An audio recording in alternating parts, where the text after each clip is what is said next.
मोरों वाला जंगल। तो चलिए नाजरीन, देखते हैं कि मोरों वाले जंगल में क्या हो रहा है। अस्सलाम वालेकुम नाजरीन, मैं हूं आपकी होस्ट फबिया राना। तो चलिए नाजरीन, शुरू करते हैं आज की स्टोरी, मोरों वाला जंगल। अहमद ने देखा कि लोहे की मशीनें इसकी कच्ची बस्ती में दाखिल हुई और फिर सारे घर गिरा दिए गए। मर्द परेशान थे तो औरतें रो रही थी। उन्होंने खुदा की ज़मीन पर घर बनाए थे। 50 बरस पहले ये बस्ती बसाई गई थी, तब चारों तरफ वीराना ही वीराना था। अब शहर फैल गया तो इस बस्ती को हटाना ज़रूरी हो गया था। इस शाम अहमद और बस्ती के लोग उदास थे। इनसे छत छीन ली गई थी और अब आसमान ही इनकी छत था। अब क्या होगा अम्मी? अहमद अम्मी के बाजू पर सर रखे ज़मीन पर लेटा था। क्या तुमने मोरों वाली कहानी सुनी है? अम्मी बोली, नहीं। तो अहमद बोला, तो मोरों ने क्या किया था हम वही करेंगे। मोरों ने क्या किया था अम्मी? अहमद के तजस्सुस में इजाफा हुआ। तो फिर मैं भी तुम्हें मोरों के जंगल वाली कहानी सुनाती हूँ। अम्मी तारों भरे आसमान की तरफ देखते हुए बोली, एक जंगल था, बहुत ही खूबसूरत। इस जंगल में जानवर और परिंदे अमन के साथ अपनी ज़िंदगी गुजार रहे थे। इस जंगल में बहुत घने दरख्त थे। इस जंगल में जानवर और परिंदे अमन के साथ अपनी ज़िंदगी गुजार रहे थे। इस जंगल में बहुत घने दरख्त थे। पीपल के दरख्त तादाद में ज़्यादा थे। इन दरख्तों पर परिंदों के घोंसले मौजूद थे। मोर भी इन दरख्तों पर रहते थे। मोरों का एक पूरे का पूरा ख़ानदान इस जंगल में आबाद था। हर वक्त जंगल में मोरों की सुरीली आवाज़ें गूंजती रहती थीं। होते होते सब इस जंगल को मोरों वाला जंगल कहने लगे। जंगल में मशरिक़ की तरफ एक दरिया बहता था। दरिया के दोनों किनारों पर पीपल के दरख्त मौजूद थे। दरिया के दूसरे किनारे पर इंसानी आबादी मौजूद थी। जंगल के मोर जब दरिया पर पानी पीने आते तो मस्ती के आलम में उड़ते हुए लोगों के घरों की छतों पर बैठ जाते। घरों में मौजूद बच्चे इन मोरों को देखकर बहुत खुश होते। मोर खूबसूरत तो होते ही हैं, साथ में उनकी आवाज़ भी सुरीली, दिलकश और दर्द भरी होती है। जब ये खुश होकर गाते हैं तो उनकी आवाज़ कुछ यूँ होती है, पीयू पीयू। मगर दुख में और ख़तरे में उनकी आवाज़ कुछ यूँ होती है, कारवां कारवां।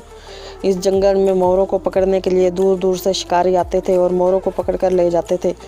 मोरों के पर बहुत कीमती होते हैं। इन परों से ताज बनाए जाते हैं और साथ ही देहातों में लोग इन परों का सफ़ोफ पाउडर बनाकर अपने घरों में रखते हैं। ये सफ़ोफ सांप के कांटे का इलाज भी है। जब सांप काट ले तो मुतासरा शख्स को ये पाउडर पानी में घोलकर पिला दिया जाता है। इस अमल से जहर बेअसर होकर रह जाता है। लोग अपने घरों में मोरों के पर सजाकर रखते हैं। कहते हैं जिस घर में मोर का पर हो वहाँ छिपकलियाँ नहीं आती, क्योंकि मोर सांप और छिपकलियों का जानी दुश्मन होता है। इस जंगल में मोरों का एक खूबसूरत जोड़ा भी रहता था। इनके चमकीले पर देखने वालों को अपनी तरफ मुतवज्जह कर लेते थे। मोरनी मोर से ज़्यादा खूबसूरत नहीं थी। इसका कद भी छोटा था और वज़न में भी कम थी। इसकी दुम भी छोटी और गहरे भूरे रंग की थी। इसके सर पर कलगी मौजूद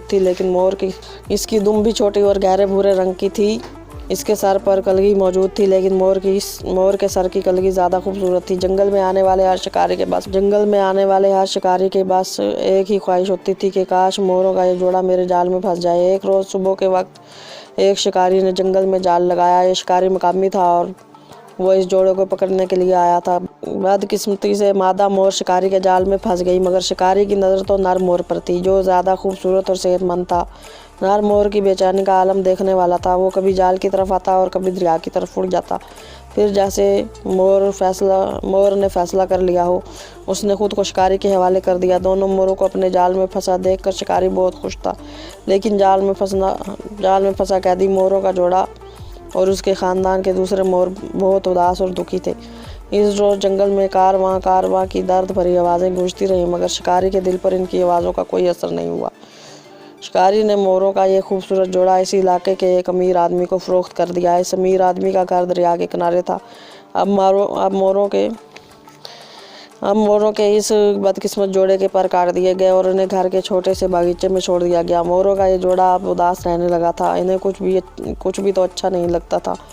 इस घर में मौजूद बच्चे इनके साथ खेलना चाहते थे, मगर इनके दिल में खुशी की कोई लहर मौजूद नहीं थी। वो खेलते तो कैसे खेलते, इनका दिल तो आज़ाद फ़िज़ा में परवाज़ करने को करता था, मगर इनके पर कट चुके थे।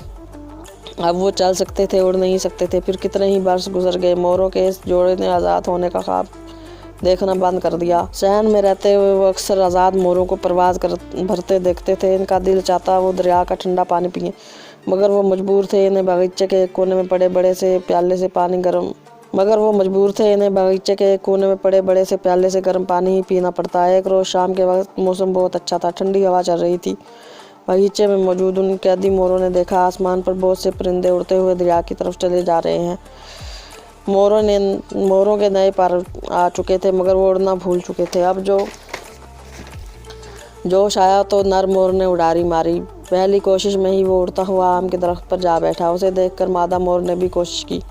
वो भी अपनी कोशिश में कामयाब हो चुकी थी। वो दोनों बहुत खुश थे। ठंडी हवा इन्हें खुश आमदीद कह रही थी। अब वो जंगल की तरफ उड़ने लगे। जंगल यहाँ से ज़्यादा दूर नहीं था। उन्होंने दरगाह अबूर किया और फिर वो अंदाजे से पीपल के एक दरख्त पर जा बैठे। ये दरख्त कभी उनका घर था। अब जो उन्होंने देखा तो यहाँ मंजर बदल चुका था।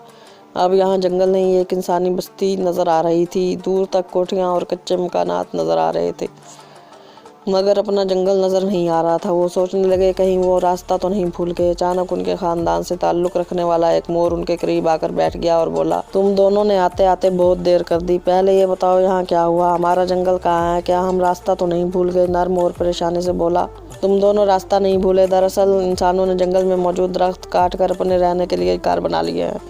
ये सब इतनी जल्दी कैसे हो गया?